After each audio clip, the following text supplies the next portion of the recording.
Finally, the new iPad Air 4th generation is here. I really don't like pre-ordering. I pre-ordered this and for some reason it always feels like a lifetime. Nice thing is it comes in 5 different colors. You've got space gray, silver, rose gold, green, and sky blue. Then you got 2 different storage options, 64 gigabytes or 256 gigabytes. And then of course you've got Wi-Fi or Wi-Fi plus cellular. And even though they increased the price of the iPad Air this year, I think at $599 it's still a reasonable price. And one of the biggest upgrades over the previous generation is going to be that it actually fills the entire screen this time, unlike the cheaper entry-level iPad. I decided to go with the green version this time and 64 gigabytes just because it's cheaper, which isn't a lot of storage, but at least it is more than 32 gigabytes, which some people are still doing. It's got a 10.9-inch liquid retina display, so a little bit larger than the entry-level iPad. It's got 2360 by 1640 resolution, but it does have Touch ID built right into the power button, so I'm definitely curious on how good that works. So let's go ahead and open it up and see what we've got.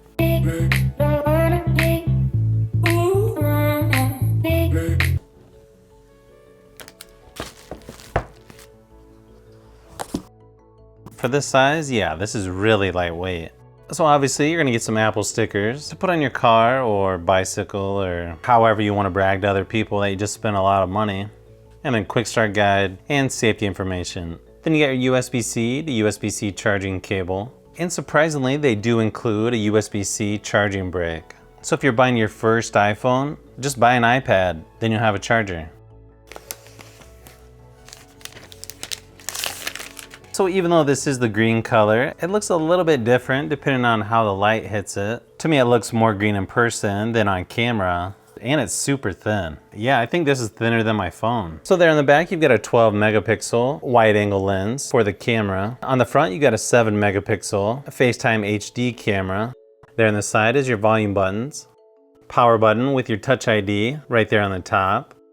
And then you got stereo speakers on both sides. Then the charging ports there on the bottom.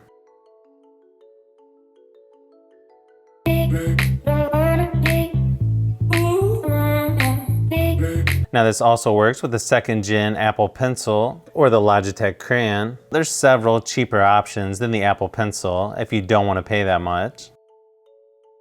Nice thing is, if you're new to iPads, there's tips built right in that's going to tell you about Touch ID, how to swipe up from the bottom edge to go to your home screen, swipe up in the right hand corner to access the control center, gives you a little bit more info on Siri, switch between apps, quickly find a window,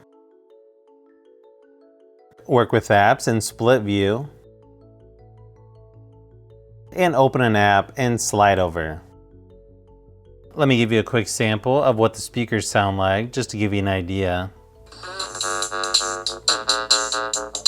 So now that we know just about everything about the new PS5 and Xbox Series X and S, I thought it'd be a good time to do a quick video on why I'm choosing the PS5 over the slightly more powerful Xbox Series X. Both consoles are going to cost $500 at launch, and there's going to be digital versions of both. Okay, so yeah, the speakers on here sound just as good as you would think. Nice and loud and even on both sides, and it's just going to be really nice when watching movies or pretty much any videos. As you can see, pretty slim bezels around the edges, especially when you compare this to the cheaper entry-level iPad. And to set up the Touch ID, definitely one of the easiest tablets I've ever set up.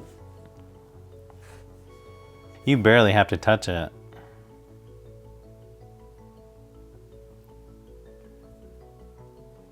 It also gives you several different options to restore from a Mac or PC, transfer from another iPad, or you can even move data from an Android device. You can also use Apple Pay on here, and then of course Siri. You can also get a weekly report with insights about your screen time.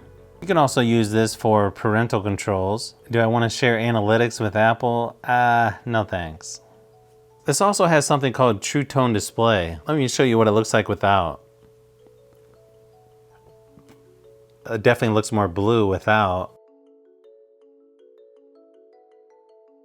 You can also choose between light and dark mode. You can see next to the cheaper 10.2-inch iPad, it's actually almost identical in size, just a little bit thinner, and you don't have the bezels on the top and bottom. Definitely looks like minor improvements next to each other, but yeah, I'm really liking the look of the new iPad Air. So you can see here, I'm using about 12.5 gigabytes of the 64 gigabytes available. Okay, so let's take a quick look at the camera app on here.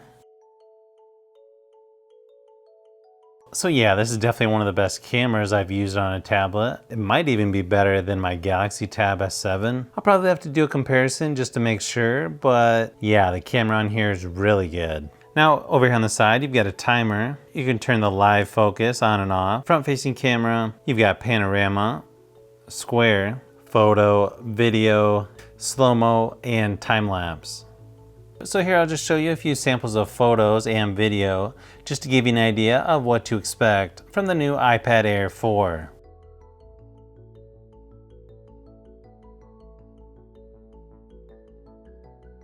So when it comes to video recording, you can do 4K at 24, 30, and 60 frames per second. And then 1080p, you can do 30 or 60 frames per second. Slow-mo is at 1080p. You can choose between 120 or 240 frames per second. The FaceTime HD camera, you can do 1080p at 60 frames per second.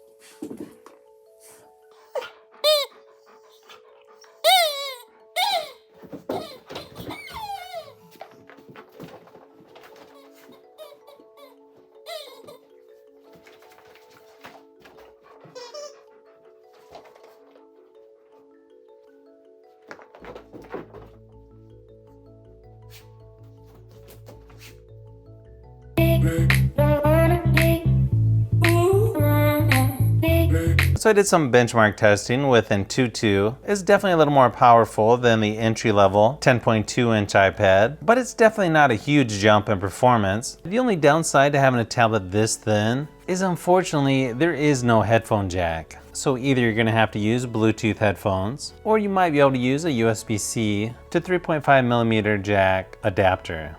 So in this case, I'll just use my favorite earbuds, the Samsung Galaxy Buds Plus. Graphics on here are HD and high frame rates when it comes to PUBG Mobile. When testing games like PUBG Mobile, Call of Duty Mobile, and Asphalt 9, everything ran nice and smooth as expected. Obviously, Apple makes some of the best tablets, and now that they got rid of the big bezels on top and bottom, they have finally caught up with Android tablets. Sorry for those of you who want to play Fortnite though, because you're going to have to get an Android tablet to do that.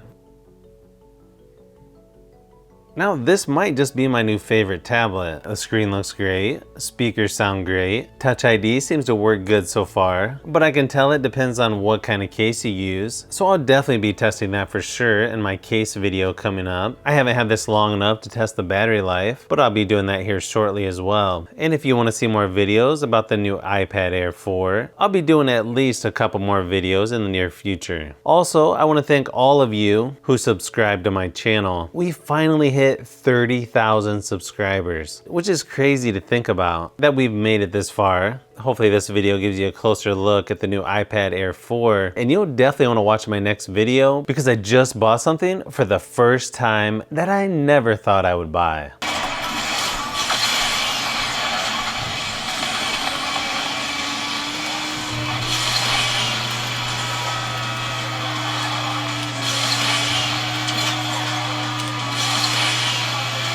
So if you've made it this far into the video, you may want to say thanks by subscribing, and don't forget to give a thumbs up if this video was helpful. This is Brian from Fishbee Productions. Thanks for watching, and I'll see you on the next one.